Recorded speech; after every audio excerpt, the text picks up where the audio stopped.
Hello, everybody. Welcome to People with Passion and also Midlife Reinvention. Today I have with me Pegine. And I hope I said that right. Did I? You're good. And I am so excited about this.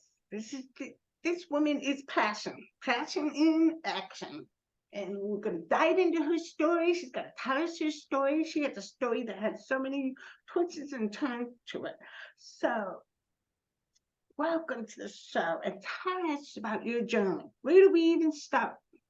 Thank you so much, Karen, for having me. I love passion and action. I'm going to have that's going to become a new song that I'm going to be putting into my little head. I love it.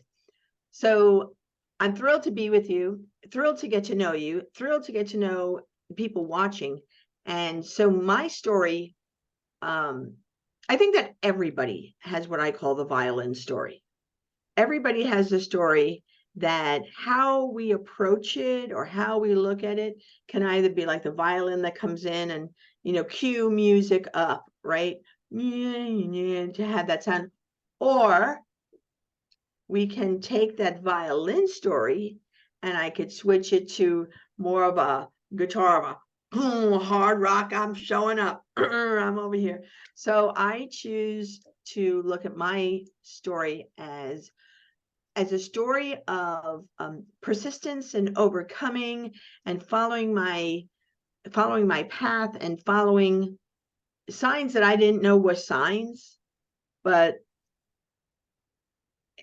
no clarity, but I knew to follow it anyway. So I did grow up in the Bronx. I grew up with I grew up in a challenging household in that my father was a raging alcoholic. Couldn't hold on a job, couldn't do anything. My mom had been the first one to graduate from college in my family and in her family, and she had these big dreams until she met my dad, who swept her off of her feet and totally put her on this chaotic experience. We moved 26 times in the middle of the night before the 26 times in the middle of the night before I was 5. And then finally, my grandmother took us in, and I lived in a house with mom,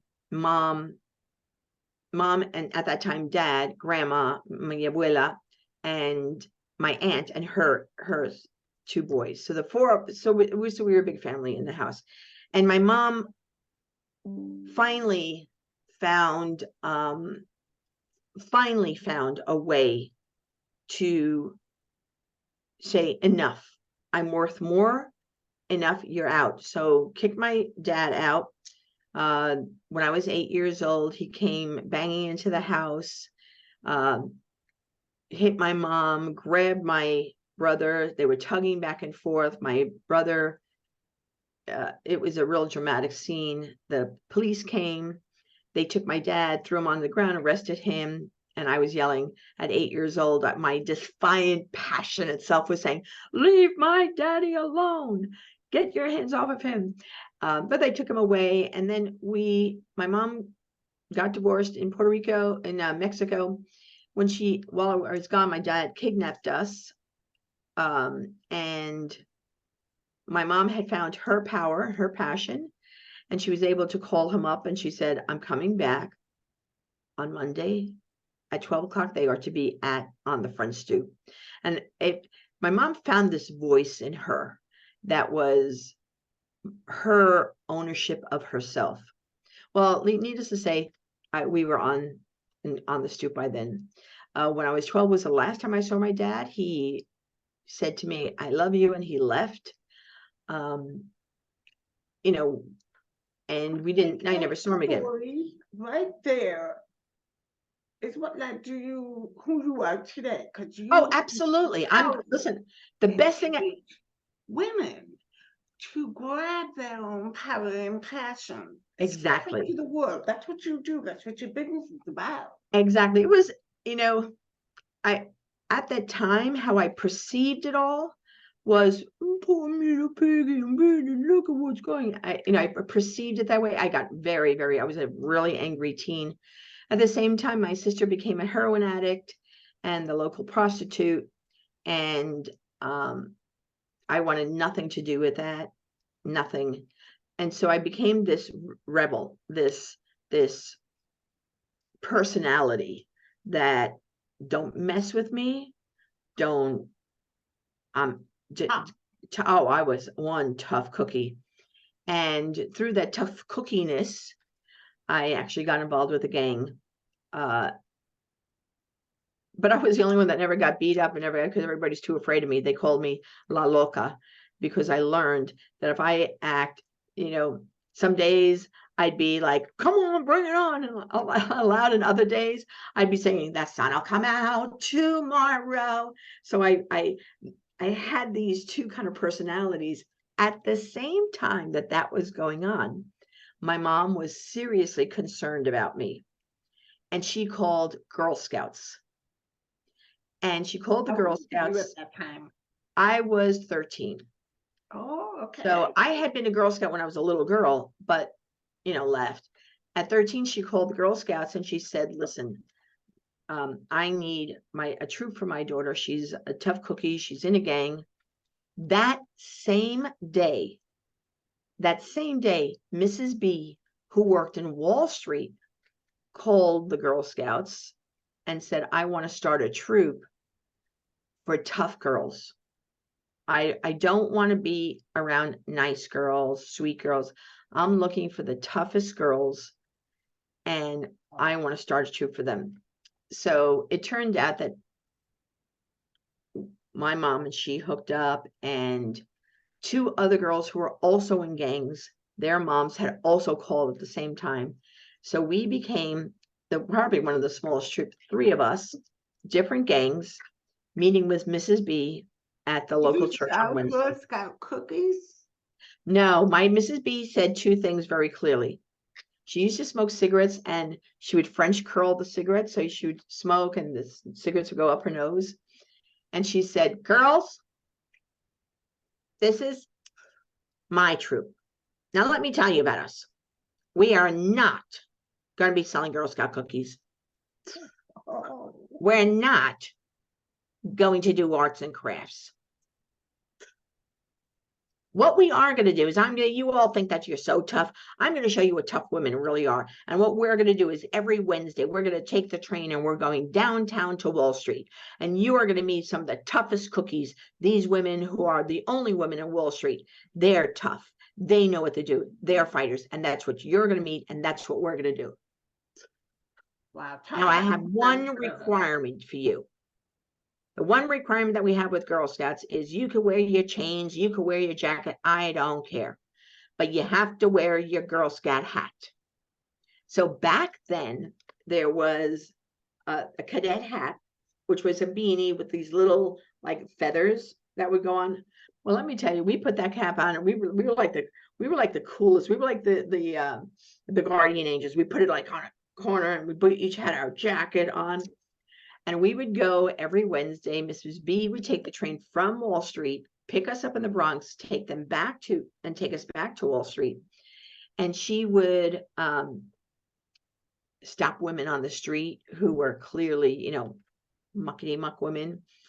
And she would say, stop.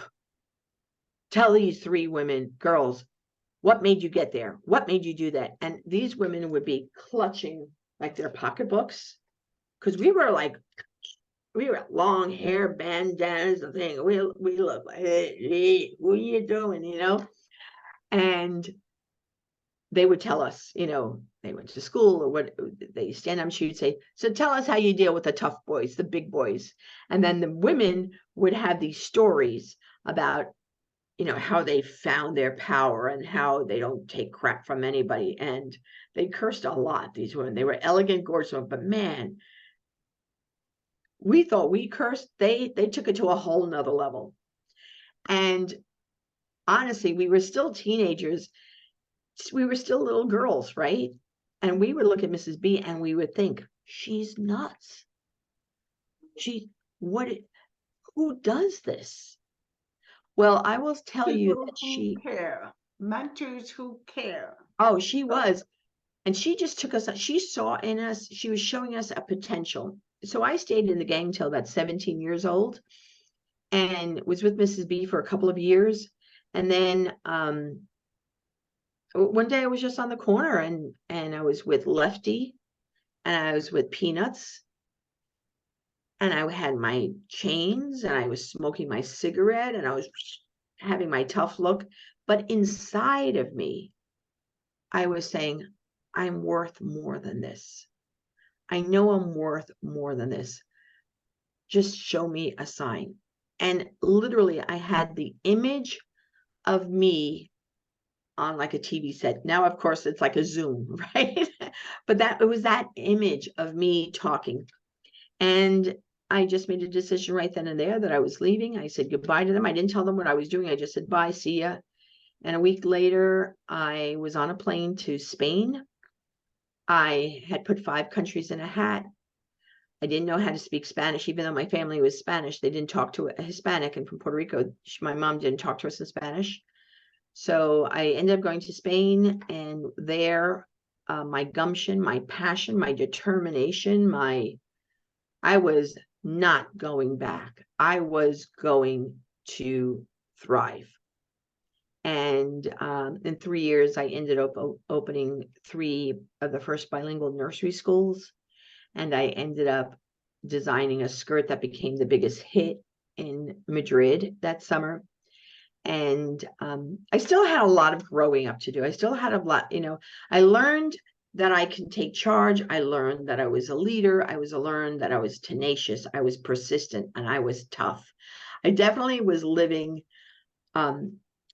all that Mrs. B was talking to us and training us. I was never going to give up on me. It just wasn't going to happen. I did go into a really bad relationship, which is why I left Spain. It was a dangerous relationship, and I decided that it was time to come home. And then I came home, and then I got a job working as a receptionist at Pierre Cardin Gant menswear. And the way that people talk about me is, I have a mantra, and I've had it since I was a teenager. Be feisty, be fearless, be focused, have fun. Be feisty, be fearless, be focused, have fun. And the good F words. Yeah, it's so, and I've lived that. And so in my job, I was living that, right? Being feisty, being fearless, being focused. I wanted to succeed. I wanted to move up rank. And so I did. I went to college, worked during the day, went to college at night. So it took me 8 years to get my college degree. In that time, I became a national sales manager, and then director of operations of 2 different companies, and then president of a direct sales company. And then I was in that company. My boss had said to me, he knew something was going to happen. I didn't know what it was. He said, what would you do if the company closed down tomorrow? And I was laughing like, no, we're not going to close. And in that moment, I said, I want to go for my master's in social work. I didn't even know what that was. Why again, that came up? Because I knew that in my world of work, that I was fascinated about how organizations helped women and minorities moved up rank or held them back, and how women and minorities moved up rank or held themselves back. Those 2 pieces, I was just fascinated, because it wasn't one or the other. It was a combo of both. And why I was fascinated is I was always the only woman up there. I was certainly the only, Hispanic in there. I was just like, why was I there? And I'll go back to the concept of, it's funny we're talking about this now, but I never really realized it until this conversation. It wasn't until I reflected on Mrs. B that that's what she was trying to tell me, teach us, that it had nothing to do with people, places, things, or situations. It had everything to do with what I thought of myself, how incredibly passionate I was about who I was, who that it had everything to do with more than believing myself. It was more of knowing I'm feisty, I am fearless, I am focused, and I am fun, and I'm tenacious, and I'm determined. And so, Those are those I am statements. They're so correct. powerful. What you put after those two words contains so much power in it. And when you're talking about passion, that's where the passion comes from. How can I not? We are all given an amazing gift. Every single person that is placed on this earth. Now, what occurs is sometimes by society of what we've been trained, our parents innocently, they're not doing it to harm us, giving us ideas or thoughts about how the world works. Money doesn't grow on trees, for instance. Well, actually, money does grow on trees because trees create paper. We need trees for paper. We need the ink comes from plants and trees. That's what prints on this. So clearly they got it all wrong. I've never heard anyone say it that way. That's brilliant. But it does. So when I walk out, I go, thank you for the abundance. I look at trees and say, those are mine. Those are all for me. All those leaves, those are mine. That's me. I manifest that. I create that. Look at all the abundance. I get giddy about it, right? Because that's all there.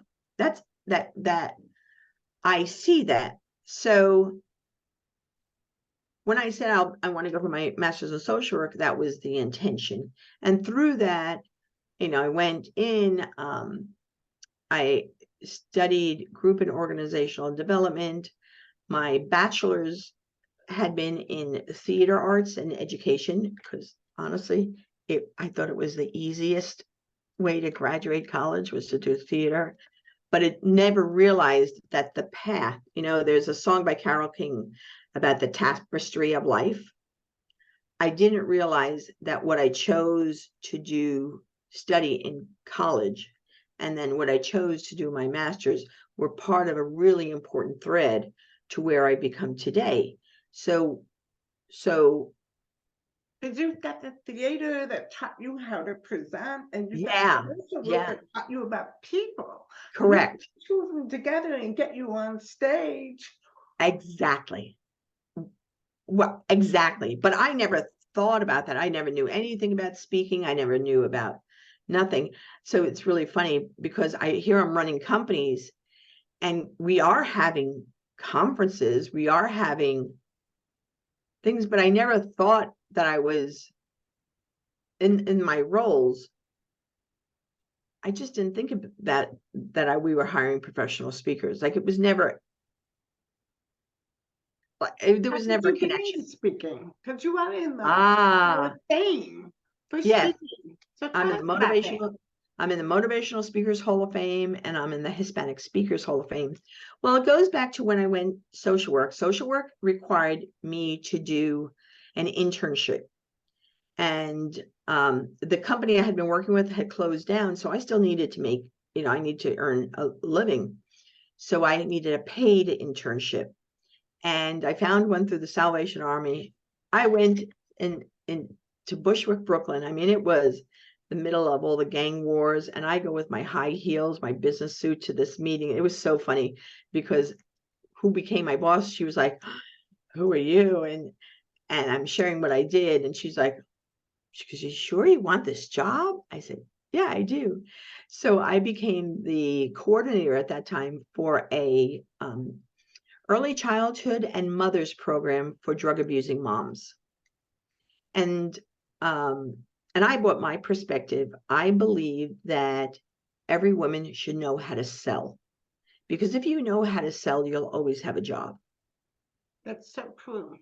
If you know, and honestly, you're selling all the time. You're selling your kids on what to do. You're selling your students on what to do. You're selling your spouse on what to do. You're always selling, right? You're selling your ideas and marketing yourself to your family to get them to do what you want them to do. Mm-hmm. So Telling people to come on the show. right, exactly. And so then so with this group, I taught them how to have sales goals.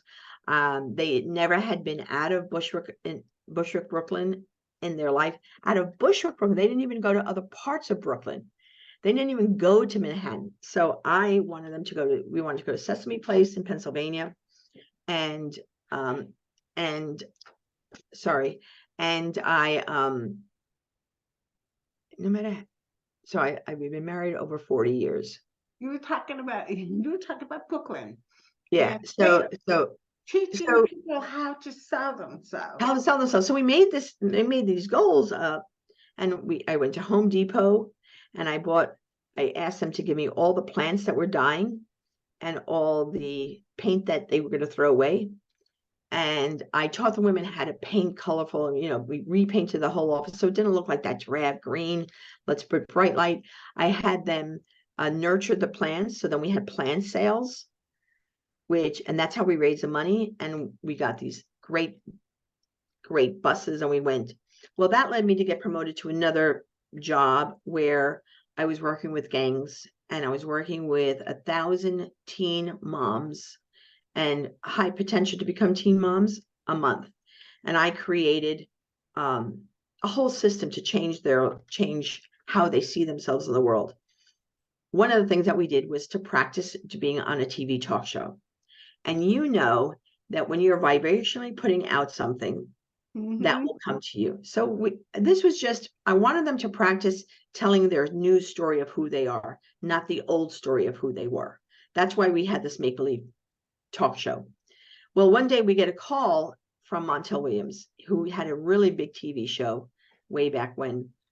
And his producers wanted girls who had changed their lives to talk to girls who chose not to change their lives and were really in like bad straits.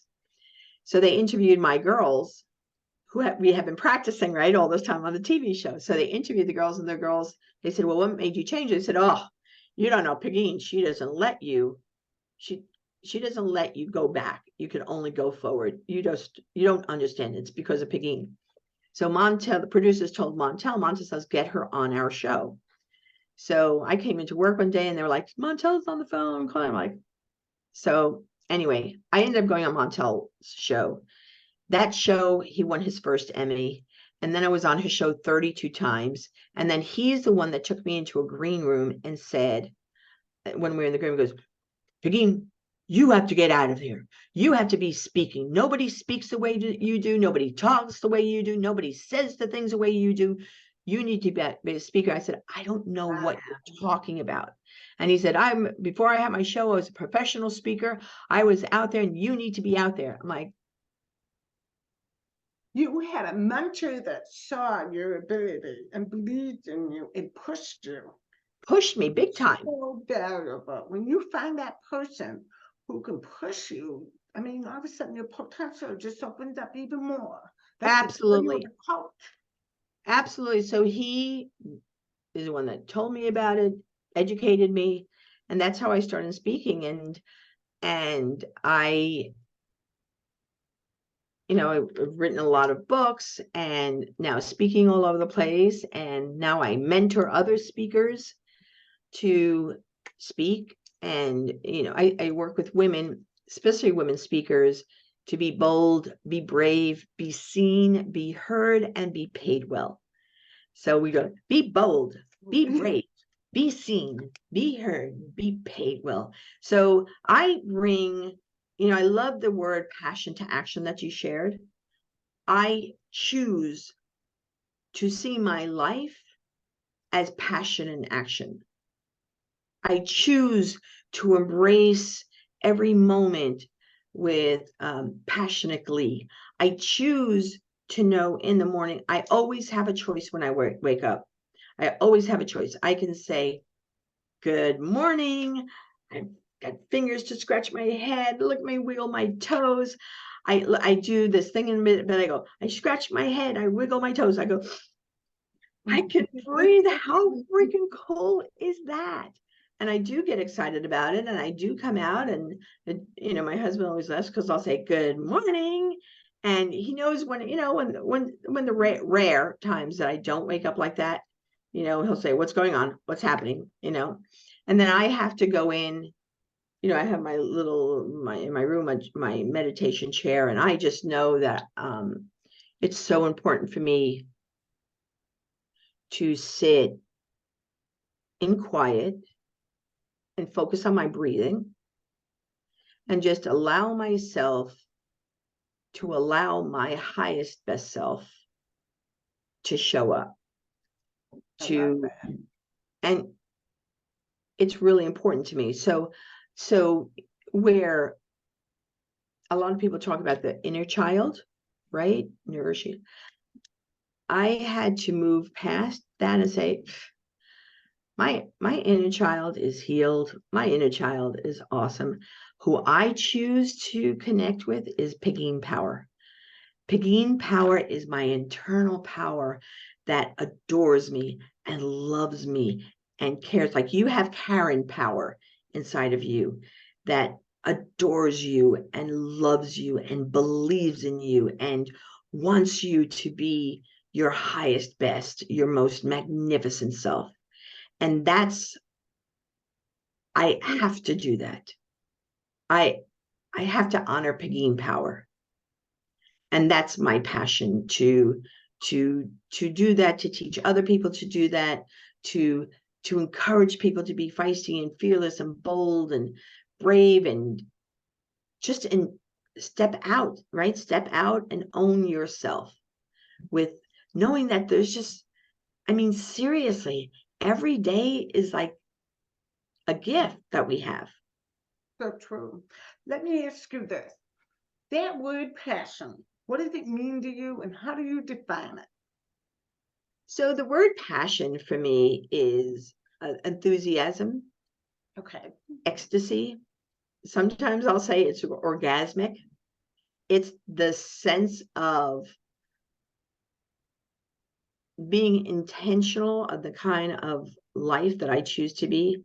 It's being aware of when my vibes are like percolating and excited, and it's also a signal of this is the place where I live my best life, is in passion. And I can choose always to look in that place or look in the other. So, the world is constantly changing and there's always drama and there's always chaos and there's always somewhere, somehow, somewhere, there's always going to be that. And I have empathy for those who are in that state, right? Who are feeling that. And I'm very aware of the collective mindset to help ferment that. So then I have a duty to myself to shift myself to passion so that I'm tapped into the collective mindset that's talking about passionate living, that's looking at aliveness, that's looking at intense gratitude, that's looking at love, that's looking at power. And it's not about me changing you to do that. It's about me changing me to be there, right? So it's I cannot change people, places, things, and situations. I can only change myself in regards to my perception of those things, in regards to how I can see it from different spots, different ways, and to really be focused on the things that I was placed on this earth to do. I was, people say, oh, you should run for political office. No, that was not my destiny. That's not anything that I would like.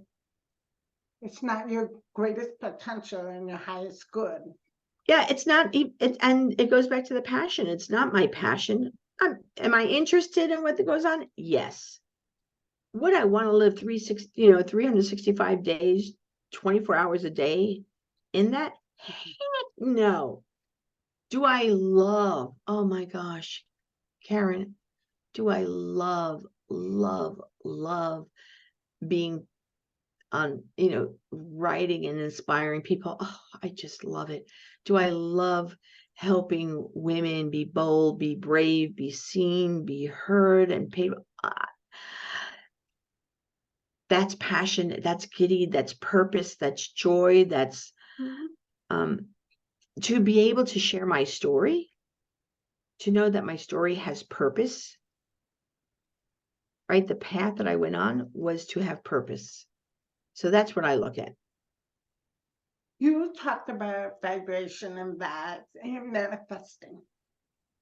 I would love to go down that road, because that is you have cracked the code for manifestation, for energy, the use of your energy, and sitting in meditation and visualizing what you want to attract and bring into your life. Can you tell me more about that? Yeah, I learned that I love being enthusiastic and energetic. I mean, I just love it. I feel good. I feel happy. And so many people getting comfortable around me. They would tap it down, you're too much, calm down, try to conform. And every time I did that, Too much. yeah, and every time I did that, or I tried to do it, it just felt, first off, I would go into a dark place in my mind. But I didn't realize that dark place, that space that I was in was negative energy. That space that I was in was not being aligned to my Pegine power, my highest truth. So here's what I've really become aware of. My emotional state is my guidance. How I am feeling, what the thoughts that are coming to me are a true directional signal, whether I'm on path or I'm off path. If I'm on path, I'm giddy, passionate, happy, thrilled, orgasmic, fun, alive, excited, intuitive. Like you could feel my vibrations, right? When I'm off path, I'm much more serious, much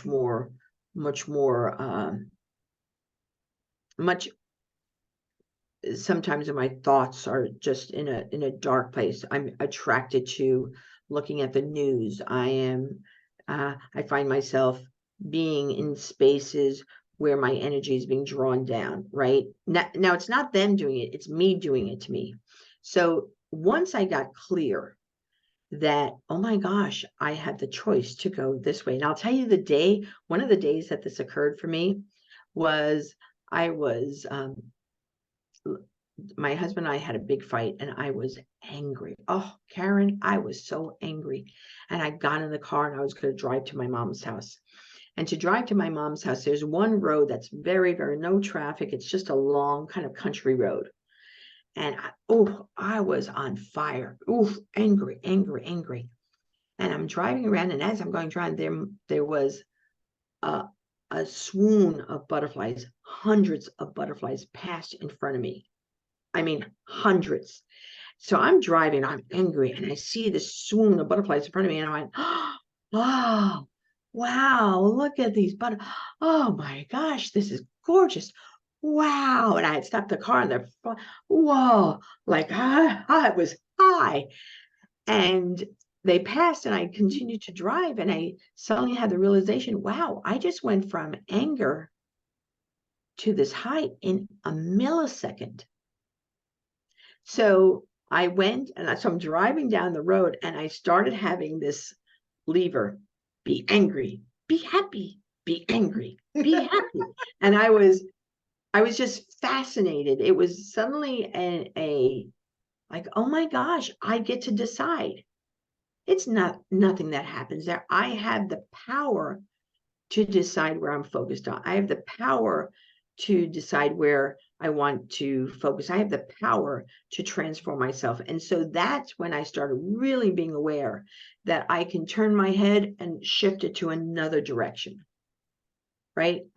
if things are going negative, I can switch and I could see, and I now have this whole thing. Okay, here's my 10 fingers. What are 10 things that I'm grateful for? Quick, do. I know that I could change my attitude in 16 seconds. And literally, it might mean that, True.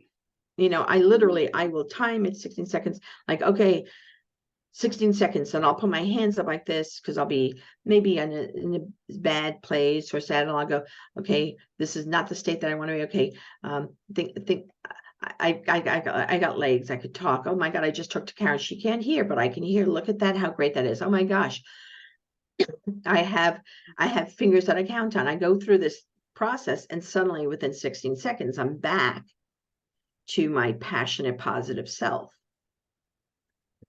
But that's a process of receiving it and owning it. That's so powerful. Just the thought of doing this lovely thing is so powerful. It's amazing. Yeah. I mean, that was life-changing for me.